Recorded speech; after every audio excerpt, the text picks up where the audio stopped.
Welcome to Wild Turkey Science, a podcast made possible by Turkeys for Tomorrow. I'm Dr. Marcus Lashley, Professor of Wildlife Ecology at the University of Florida. And I'm Dr. Will Goolsby, Professor of Wildlife Ecology and Management at Auburn University.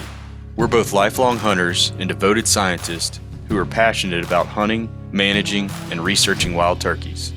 In this podcast, we'll explore turkey research, speak to the experts in the field, and address the difficult questions related to wild turkey ecology and management. Our goal is to serve as your connection to wild turkey science.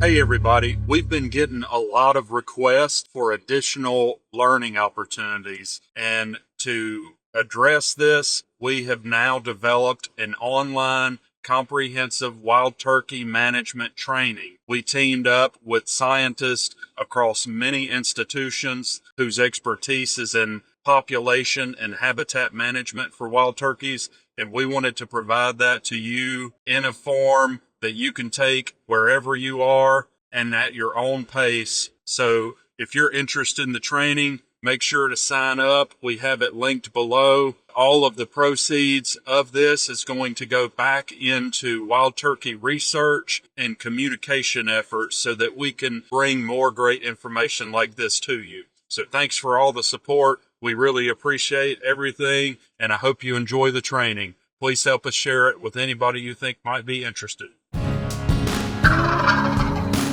That's interesting. So I ran 5 shells, including the one that malfunctioned, and they all fired. And then I ran a box of 7.5s, 25 rounds. I could not get it to misfire again. I don't know why. I don't know what happened. Well, 30 shots. I mean, that's a pretty good. That's a pretty good lead in. Why don't you go ahead and tell what led up to you shooting an entire box of shells through your 410? Well, I didn't intend for this to be on the air, but since we're here. Well, I'm recording, so I get to be the host that asks the uncomfortable questions today. Oh, okay. Is that how we're going to do this? I actually got to hit record today, so that was exciting. Yeah.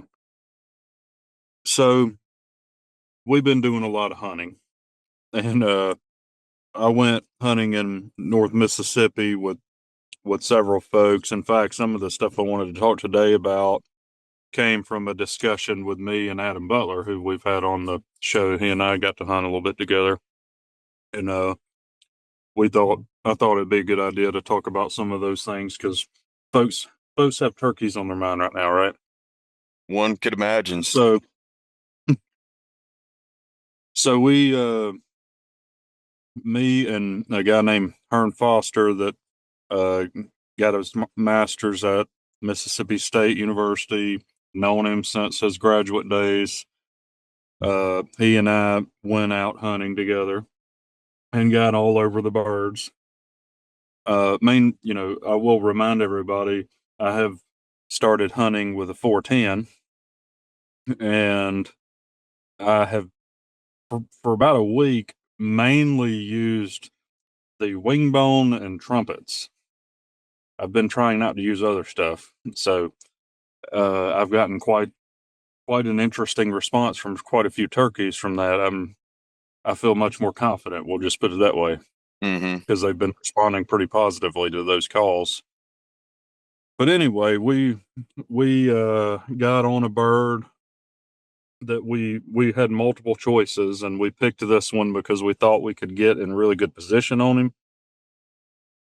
We were pretty sure he was by himself, and he was gobbling, just on fire. And we went and got set up about 80 or 90 yards from him. He's just over the crest of a hill in the creek bottom. When he struts to the right, he's in this little area that he's strutting. When he gets to the right side of the area he's strutting in, I can see him through the woods. And when he goes to the left, he's hidden by the crest of the hill. So, we're in these hardwoods.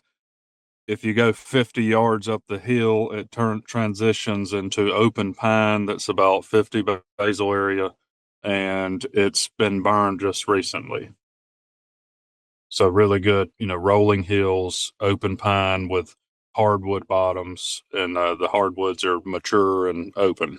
Mm-hmm. So really nice setup. We messed with the turkey for about maybe 45 minutes or an hour. That turkey gobbled at everything. A leaf fell off a tree and he's gobbling at it. Yeah. I saw a squirrel over there, and he starts barking. The turkey gobbles at that. Yeah. Every sound in the woods made the turkey gobble, which made us feel really good, right? Because everything we did, he gobbled at it. But he would not commit to us. He wouldn't cross the creek. So finally, her and I put Should have together a showed. game plan. So you showed him that fan, right? Oh no, we didn't have no decoys, no fans. There was none of I was making a play on that. last week's episode. Yeah. Well, if somebody would have wanted to do that, I can understand. That was a pretty frustrating turkey because he just stayed where he was and wasn't going to have us. Even Yeah. though he's alone, it's like 8:30 in the morning. He's still gobbling on fire and all by himself and won't come to us. And the creek, it's not like it's a 40-foot wide creek. I'm talking about like a little ephemeral creek that you can just step in and step over it. Mm-hmm. Anyway, this bird's doing that. So he and I put together a game plan that for that morning I was on the gun. So Hearn took his slate call and played a runaway hen on him. Mm-hmm. So that was our gameplay. And so about every 15 or 20 yards, Hearn did a little soft yelp like he's going back up the hill. And he ended up getting up maybe 80 to 100 yards up the hill from me. And the turkey just lost his mind and he came in perfect. Mm-hmm. So he comes walking in to my right. I'm pointed where I thought he was going to come out, and he was a little right of that. And you're And I sitting can't here thinking turn. this is too perfect. Yeah, well, it looked like it was going to go past me, and I wasn't going to get a shot because I was in a root ball from Oh, an oak that had fallen down. yeah. And if he had kept going to my right, I wouldn't have been able to turn. Yeah. And Hearn is way up the hill, so he can't clean up either. So, at first I was like, oh no, that's what's going to happen. And Hearn's up there, meanwhile, eating popcorn, watching me with binoculars. He's up there watching all this go down and like he's in the upper deck of the stadium. And anyway, this turkey comes in and he's going to my right, and I'm like, oh no. But then he just turns and comes right up the hill and he walks right into my scope, 15 yards, standing there. And I pulled the trigger and click. Mm. And I paused and I was like, what just happened? And everything's in slow motion now because I'm panicking and the turkey's panicking. And you shoot an auto loader. Yes. So I thought, did I not load the gun? No, I definitely loaded the gun. And, I'm like going through this checklist, which is over the course of about a quarter of a second. I've gone through a checklist and I was like, I loaded the gun. I know that the action was sealed. I don't have any option here except to try to rack another shell. And I'm going to have to do that before he gets out of here. And remember, there's that little crest of the hill. Mm-hmm. So he doesn't have to go but about 5 steps and then he's gone. Mm-hmm. So I racked another shell. And by the time I got it racked, I could see maybe a foot, his head and down a foot. So I could still shoot, but he was behind stuff and I could not get back on him. Yeah. Mm. And anyway, I'm just devastated. Her and I had a really special hunt. It was a really amazing experience. One of the most gobbling turkey hunts that I've ever been on. It was just amazing. And for it to end with that was a bit anticlimactic, if you might. Yeah. So like we did all of it right and beat him and got him into 15 yards, and we get a click. And Hearn's watching me through the binoculars, and he heard him putt. The turkey ran in 3 different directions when he was getting out of there at the same time. I don't even know how he did it. He looked like Fred Flintstone's what I told them. He was running. He ran 3 different directions, and his head was still in the same place, and he didn't even move. So it was I just, know how exactly whenever you, I know exactly what you're talking about is the bad thing. yeah. Well, when you're panicked and like you're in that, that moment that's just like stretched out and it's like at shutter speed, and everything's so vivid Yeah. during that. Yeah. But Hearn said he was watching me through the binoculars and he couldn't see what happened. He thought the turkey came to the right and saw me Yeah. because he knew I wasn't going to be able to turn either. Yeah. But it was the only cover in the woods. It was the Yeah. only cover we could get to, so that's why I was sitting like that. But anyway, he said he's watching me through the binoculars, and he said for solid several seconds I didn't move. I just sat there, and I can remember, like what's going through my head. I'm sitting there, and I at first I was just frozen, like what just happened? I cannot understand this. And then he sees my hands kind of sprawl out to the sides of the tree, which I was like, what happened? And I literally had my hands out, Mm-hmm. like in disbelief. And then it hit me that I threw a shell out. I know I heard a click. Like, what? Let me find the shell. So then he says I roll over and I look like I was digging around in the leaves, and he couldn't figure out what I'm doing. Mm-hmm. And I finally dig up the 410 shell, and it has a dented primer where the pin had hit it.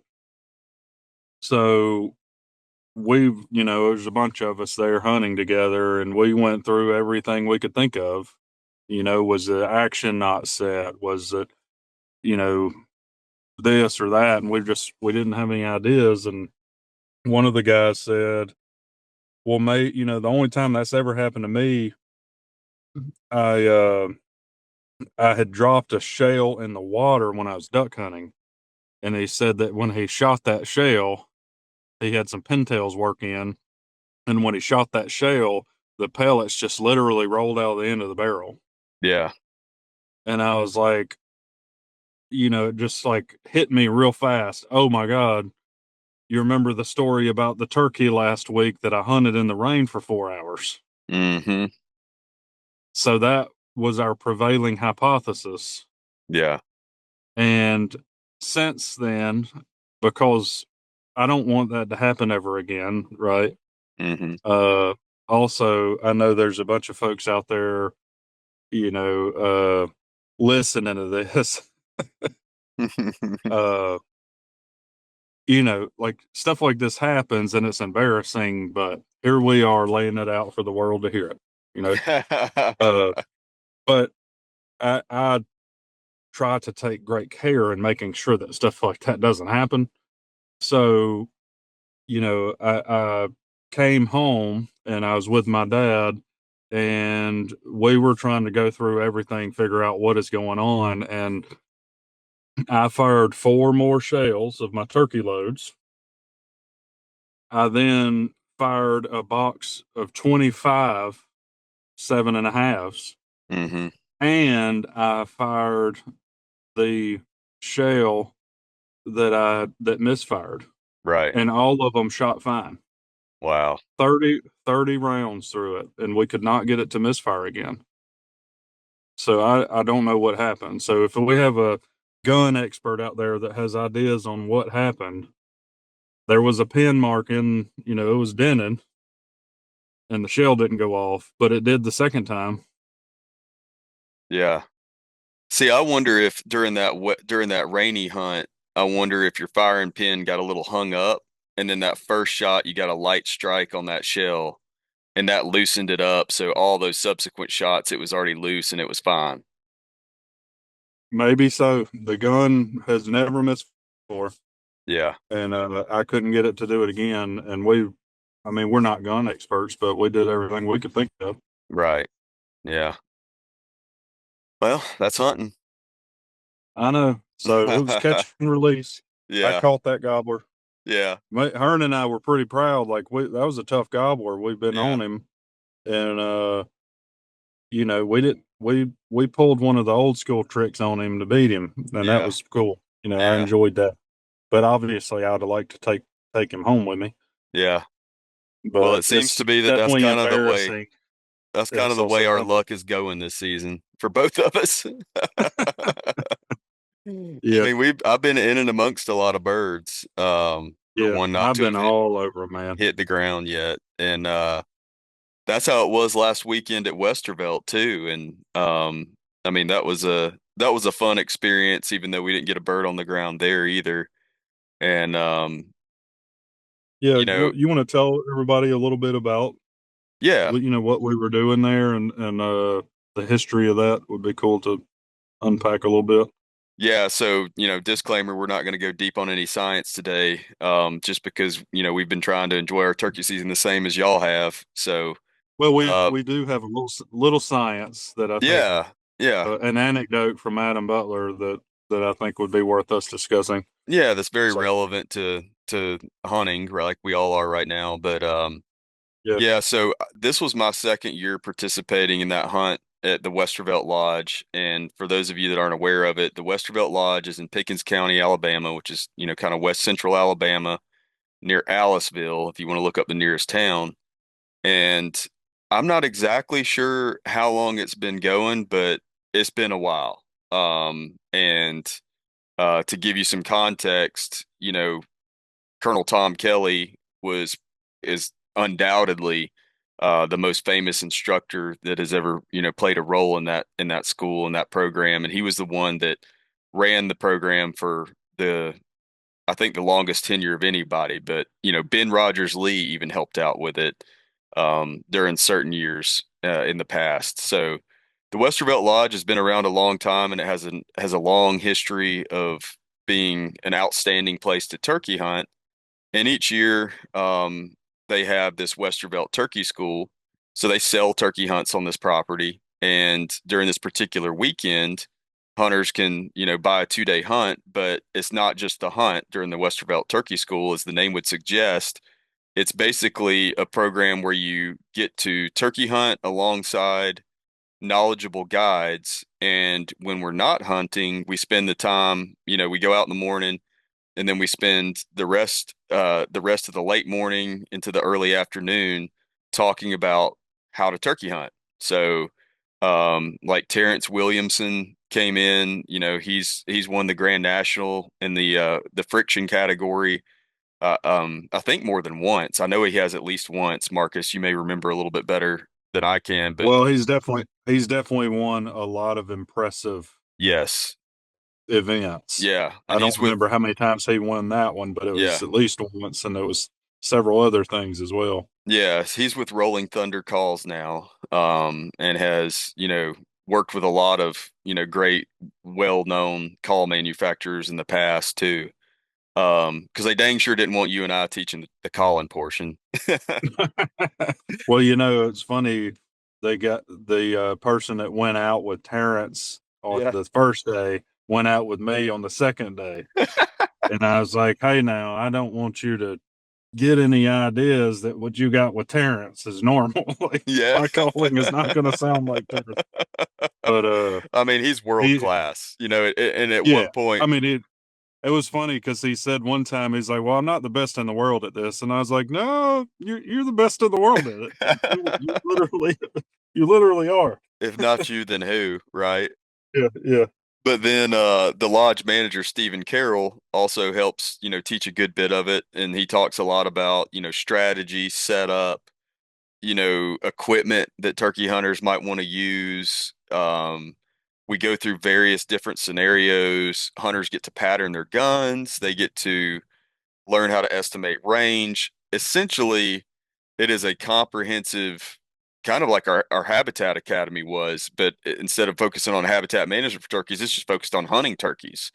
However, Marcus and I did a little segment on Saturday afternoon talking about, turkey biology, life history, and how that plays into hunting and how that also plays into management because, we want these guys not only to become effective turkey takers, but effective turkey makers, too, when they leave this Exactly thing.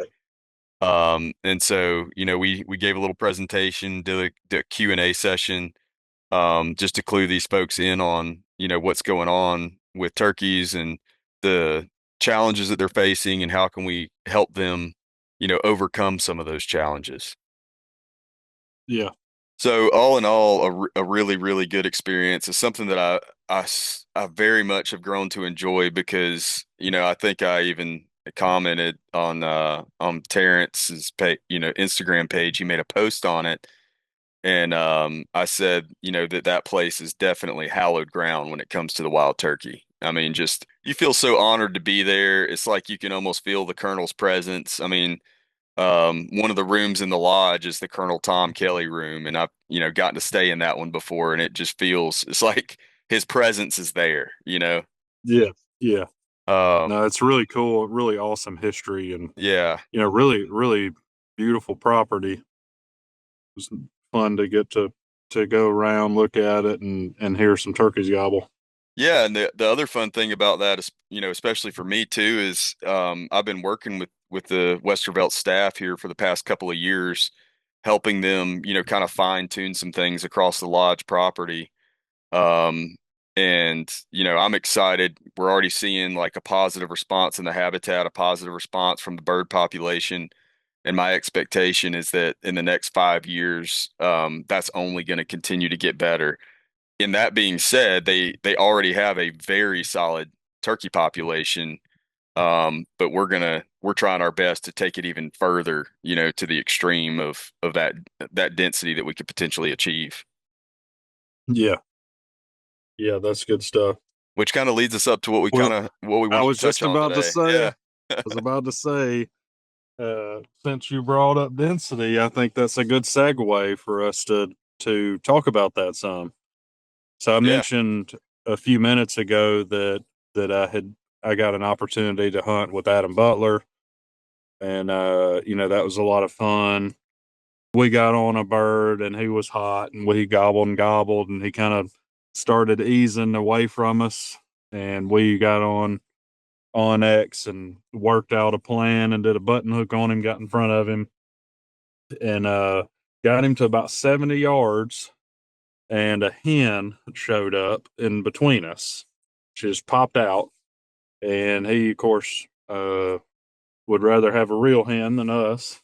So he got with that hen and she led him back where we came from. And we never heard from him again. It sounds like that hunt I had in South Carolina a couple weekends ago. Yeah. Out henned. So it was interesting though because Adam and I were talking, and of course all kinds of things, and he's super knowledgeable scientist and was the turkey coordinator for Mississippi for quite a few years, and we were just kind of sharing knowledge and anecdotes and that sort of thing, and talking science, and he's like, when I'm talking to people, I'm trying to get a feel for the density on their land. And he's like, this place that we're on, we've got a high density because we had heard at least 8 individual birds and potentially a ninth the morning before. We, Me yeah. and Hearn. Can we pause right there for a second? Yo, So I've only had the pleasure of having a few hunts where I ever heard that many birds. I've had a handful of places that I've gotten to hunt where they're just everywhere. It's almost 360 degrees. There's a good goblin bird, yeah. you know? Well, Hearn and I at one point on the first morning they were really hot. Yeah, We were in the middle of birds. They're all on the ground at 7:30 in the morning. yeah. And we were in the middle of them, and he and I looked at each other and was like, I don't know what to do right now. Well, that's what I was gonna say is every time it feels like almost every time I'm in that situation, I've learned from it now and I like to think that I'm gonna do better next time. But every occasion, I don't know about you, but every occasion where that happens, I feel like as soon as a bird shuts up for like 3.5 minutes, I find myself going to another bird. And what do you end up Yeah. doing? You're following the gobble, what you're You're doing. fall, you just keep chasing the gobble, and you end Yeah. up with empty-handed because you Right. don't sit Well, there and work a bird long enough. yeah. Well, and what we did, we, It's a good problem to have. yeah, Hearn and I sat there and we don't know what to do. So what we did is we studied every bird, and there were multiple ones that we thought it was more than one bird together. Right. But what we ended up doing is we picked the one we studied where all of them were in relation to where we were, what we thought that they might do, and we picked the one that we thought we had the most advantage on because of where it was and where we thought it would and where we could get to safely to pursue it. Well, We that's the still way it came ought out to of it be empty done. handed. Yeah. We came out of it empty handed, but it was because of the misfire. Right. We otherwise did that right, but I think that was a testament to when you get in that situation, figure out the one that is the best opportunity that gives you the biggest advantage and commit. That would be my advice under Yeah. most situations, at least. Yeah. Now, if one just shuts up and you got another one that gobbles 300 times right over the hill, you know, it's hard not to pursue that. And it's a Yeah. lot easier to stay on a bird that's gobbling, obviously. So, Right. uh, anyway, that's a remarkable morning. Like hearing that many birds. Like I remember hearing birds like that when I was a kid, Hmm. and I have not had that many hunts like that since. Right. So we were discussing this because the next morning wasn't as good, but we still know that we heard at least four birds gobble and potentially a fifth, Hmm. which is still not shabby, right? We Right. we think the bird that we were on No, I'm before that hen got to him, he gobbled at least 200 times, is what we decided. yeah. Like Yeah, I mean, if you're hearing for, 4 or 5 birds, that's still pretty good. I mean, if I'm in a yeah, listening spot and I can hear 2 or 3, I mean, that's a good morning. yeah. Well, that's what we were discussing and that's what, Adam came up with, uh, what he, was describing to me. So now we're back to Right. that. He's like, I've worked with a lot of landowners. I've had my finger on the pulse of Mississippi's population for a long time. And he's like, usually I start with that with people and say, well, how many birds do you normally hear? Not how many have you ever heard on the morning, like the best morning ever, but how many do you think you hear on average? And he said that most people will say one or two, Right. right? And that's like, and that, you'd consider as a pretty good morning. We heard a bird gobble, good morning. And he's like, that's kind of on that low to average population. Yeah. Like obviously, if you don't hear any or they're intermittent, you're kind of on the low end, Yeah. as it said. But if you're getting to 2 to 4 birds that you hear on average, your population's doing pretty good. It's above average. Right. And then he was saying, if people are 4 to 6, that's on the high end, and anything above that, we would consider an excellent population density. Yeah. That So, makes sense. I thought that would be a really good thing for people to think about when you're going out and listening and hunting. Hopefully everybody's hearing 6 or 8, 10 birds at a time, but if you're hearing 4 or 5, your population's probably in pretty good shape, Hmm. but based on Absolutely. what he was saying. Yeah, I would totally agree with that. And I think that that's especially useful considering that we really don't have a great way of indexing turkey populations that we've, scientifically validated other than, I mean, gobble counts have been used to index turkey populations for a long time. And, there's some assumptions in there that may not hold true in every circumstance, but, it can provide an index. And what that means is that it's related to the population size, but it's not an exact measure of the population size. So you would expect to hear more birds on average on a given morning as the population increases. I mean, that's pretty intuitive. And it's not, like I said, a perfect estimator, but it can give you some idea. Right. And it's not a measure of how many gobbles you hear necessarily. Hmm. It's how many individual gobblers do you know that you heard? Right. So an so a example of why that index might not hold true is like I know with quail, we use covey call counts, and I think it's been proven with quail that the higher density you have, you actually have more calling, not just because you have more birds, but because they're stimulating each other to call. And I Yes. imagine that the same thing happens with gobblers, right? So, Well, I can vouch that that does happen. It yeah, did happen the other right. day. Adam and I made note of that. Um, the bird that we were on, every time we heard somebody else gobble, he gobbled at them. Yeah, He responded exactly. every single one. Exactly. Whereas if you'd only had a couple of birds around, there would not be as much gobbling for him to respond to. So there'd be Right. less So it's gobbling like this, overall. yeah, it's this non-additive relationship where as you increase gobbler density, you exponentially increase, maybe not exponential, but there's a non-linear. So that just means the line is curved, right? Hmm. As you increase density, you increase gobbling faster. Right. So Yeah.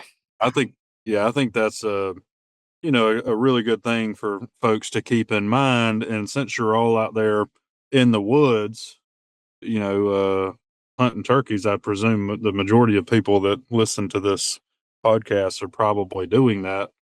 If their season has opened, at least. I know some of them haven't yet. Right. Our friends at Grounded Brand wanted to support us, and I know a lot of you out there want to support the podcast. Yeah. So if you're in that boat, go check out on their website. They have an option for you to donate directly to the podcast to help us out, help us keep bringing you content. And we really appreciate all the support, and we are really appreciative that Grounded Brand stepped up to help us out as well. Yeah. If you add something to your cart and you go to checkout, it's right over there on the right side of your screen. You're going to see options to do a one, five, $10 donation to Wild Turkey Science. They also have a other button if you want to do a specific amount, and they also have links for Turkeys for Tomorrow and NWTF there as well. Yeah, good stuff. Shout out to Grounded Brand. We appreciate the support. Yeah, appreciate it, guys. And I think another little point here to give is, like a little tip for some management advice is, if you've got a property and you want to monitor the population there, especially if you're changing things habitat wise and you want to see the response to that, I think it's a really good idea, just go to the store and get one of these little pocket-sized write in the rain notebooks and stick it in your turkey vest with, a pencil or a write in the rain pen or something like that. And then just record how many individual gobblers that you hear each morning that you go out to hunt on your property. And then at the end of the season, just go enter that in a Excel spreadsheet and keep up with that for, 5, 10 years at least. And then you can start seeing some trends. Mm-hmm. Yeah, that's a good idea. Type it into Excel. There you go. Make you a little graph. Yeah. Yeah. Well, it it it definitely hurts not to bring bird home after all that because we got close. I've been close to birds. I've had four birds now inside of my 410 range, and I Right. have none to show for it. Yeah. Well, I That's guess not true. I wasn't shooter on one of those with my 410, and that bird did die. yeah. So I took a young woman. It was her first hunt on the Gator Gobblers women's hunt. Yeah. I was the guide for one of the young ladies, and we successfully brought home a gobbler. So that was with the same 410. Right. Right. Yeah. Well, I've kind of been in the same situation. I've had two in gun range and neither has died. But one was that story I told last week about, dad, and it was his first turkey hunt, so it's understandable. Yeah. Um, but yeah. Well, you know what I was realizing, I wish that I could hunt every day. I literally do. I would hunt every day, Hmm. but I can't do that. And most people can't. So if you're in a situation where you can, good for you. Yeah, But absolutely. you know, I was thinking about it. The majority of the times that I've been hunting, which I think I've been in the woods maybe 10 or 12 times. Hmm. Um, I have been on the gun on 3 mornings, and on two of those mornings the weather was bad, and it just wasn't a very good day to hunt. Right. Can't do anything about that. Yeah.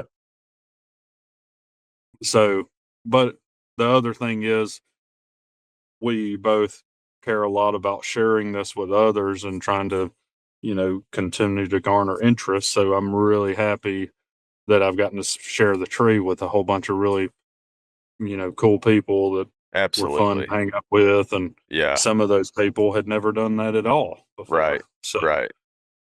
trying to introduce new hunters and getting somebody their first bird, that was pretty special. So, Absolutely. I mean, that's the wonderful thing about turkey hunting for me. And even on relatively slow mornings, I mean, if you're hunting with somebody that you have a lot in common with and just enjoys being out in nature and enjoys the bird and everything like that, you end up having a lot, even on slow mornings, you end up having what I call these golf conversations, you know, where you're just strolling along and talking about this, talking about that, pontificating about what the turkeys are doing right now and why you're not hearing them or why you're not getting close to them. And it was the same way for me, last weekend at the lodge. Dave Donaldson and I were actually hunting together, and he's the VP of Forest Operations for Westervelt. And it was really, impactful getting a chance to get to know him better and talk with him. And because, Westervelt controls a huge land base. So what they do on that land base definitely has a significant impact on turkeys. And he wants to learn as much as he can and, is always interested to hear what we have to say each year that we come out there and give those talks and things like that. So he can think about how to better integrate turkeys into their forest management plan and consider, and I'm seeing this more and more where you've got, forestry companies and foresters that are making decisions about objectives that are not just related to timber production. There's a lot of these other objectives that are starting to become higher priority on a lot of industrial forest land across the U.S., and I'm excited about that. yeah. Well, I think that's really important. They're affecting a lot of land. And also, for example, this online habitat training that would put together, you contributed to that. We're about to launch. We are offering continuing education credits for foresters for that reason. There's Right. so much interest and so much opportunity for impact. Making that something that's lucrative for folks that need continuing education for Yeah. their own professional development and success. Uh, any way we can do that, I'm really excited, I guess, for all the interest and trying Absolutely. to figure out ways to get more knowledge in front of people to help them make good decisions that benefit turkeys. Right. Uh, you know, I think that's a really cool thing. Yeah.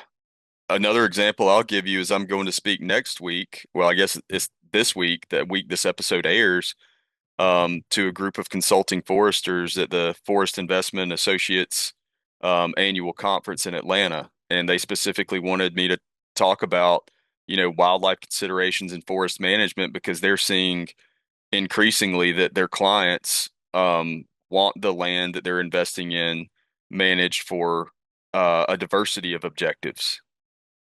Yeah. So wildlife are getting more and more consideration there. Yep. Well, So, that's a great opportunity to make a big impact, and it's like you said, it's really awesome to see professionals across disciplines that have a really big influence on land management. right. The vested interest that they have in developing knowledge and applying that on the landscape. Absolutely. So I was going to ask you, I have not worked with Westervelt as closely as you, especially in their land management decision making, but I got the impression that they are leaders in some different ways. Yeah. So Yeah. do you want to talk about any of those things, like some of the cool things that they are engaged in? Yeah. So, yeah, talking about leading, I mean, one of the things that they've done that they did recently that really impressed me is, not long after shortly after the discovery of chronic wasting disease in Alabama, they decided to ban baiting and feeding on all of their leased timberland, that hunters can lease out. And so I felt like that was very conservation minded and forward thinking. Not the most Also very popular. difficult It's to difficult. navigate Yeah, because of the politics and everything of it. right. Yeah. But I mean, kudos to hunters. I mean, they've, still had no problem leasing all their land, even with that policy in place. I've also seen, as a company, they tend to do some, implement some forest management practices that are more wildlife friendly and extend the amount of the duration of usable space throughout a pine rotation. So planning it a little bit, planning lower planting density in certain areas, leaving some wider road shoulders in certain areas. Yeah, I And was then really impressed with yeah, that. yeah, Their roads were daylighted in a lot of areas. right, right. And then they're using some fire on timber company land. Hmm. They're not burning all their acreage on a standard return interval, but they are burning some of it. Just depending on the site specific factors and a variety of different things. So, the other thing is they've always had a very strong stable of biologists there as well. I mean, several guys that I think they have like, I don't know, 9 or 10 biologists on staff. And many of those are guys that we have worked with or guys that Craig Harper has worked with in graduate school. And these are guys that really know their stuff and they're outstanding habitat managers and outstanding managers of wildlife populations. Yeah, no, that's really cool. And what I was going to add a minute ago, I know folks get irritated or upset uh, with land management on lands like this or public lands or whatever. And what you have to keep in mind, they still have to make money. They're still, managing timber for timber production on that land. Yeah, And it's really impressive to see them make some decisions. Like you were saying, they're not going to do that everywhere.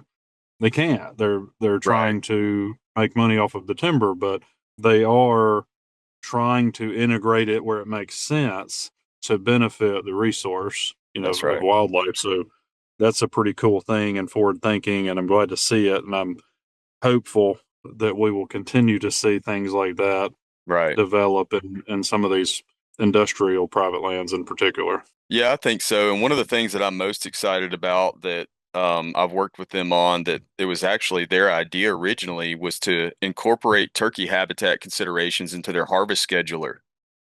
So they don't have to apply that everywhere either, but on the places that they want to apply it, we're building that out right now. And that's something that could potentially be replicated by other industrial private, forest owners or non-industrial private forest owners.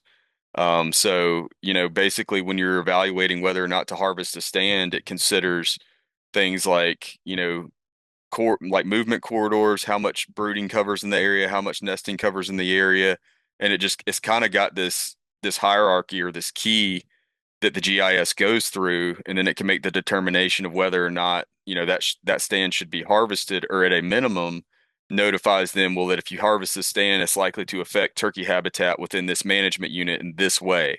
So Yeah, maybe they still make the that's call really cool. and they move forward with it, but they're at least aware and knowledgeable about, the downstream effects that might have. And yeah, like I said, I'm most excited that this is something that as we can refine and get a better understanding of going forward, maybe we can make that available to a wider diversity of users.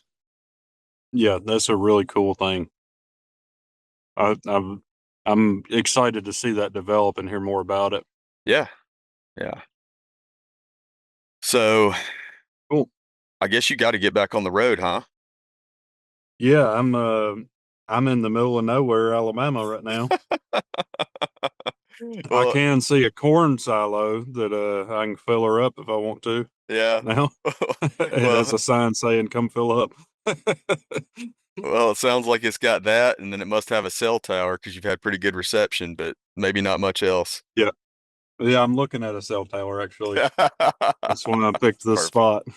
spot. Perfect. I'm Well, also actually looking at some pretty decent brooding cover. It's set for the patch of Kogon grasses taking hold. oof, ouch. Well, that was, a little bit lighter on the science side of things than our typical episode, but we hope y'all will have a little bit of patience and understanding with us, given that it is right in the middle of April right now. Um, and I Well, think and that we've got some pretty hard hitting science coming too. We've got a absolutely, couple of things coming. absolutely, we've got an interview with some of your folks coming up next week down there in Florida, so that'll be a Yeah, good that one conversation. I think that one's going to be pretty important, particularly for biologists. Yeah, yeah, So it'll be really good for the hunting community to see where, funding, how it's being used to improve things for turkeys. But I think it has some real value because these folks have helped put together a really, really powerful program that hmm is getting a lot of good habitat on the ground for turkeys. So yeah, they're going to talk about how they did that and how we might replicate that elsewhere. right. And I'm sure we'll get on the topic of Osceolas a little bit too. So I'm looking forward to that. Yeah, man, we've got some good stuff coming on them. Yeah. Just waiting for the journals to say accept. All Got a right. lot of Well, stuff. cool.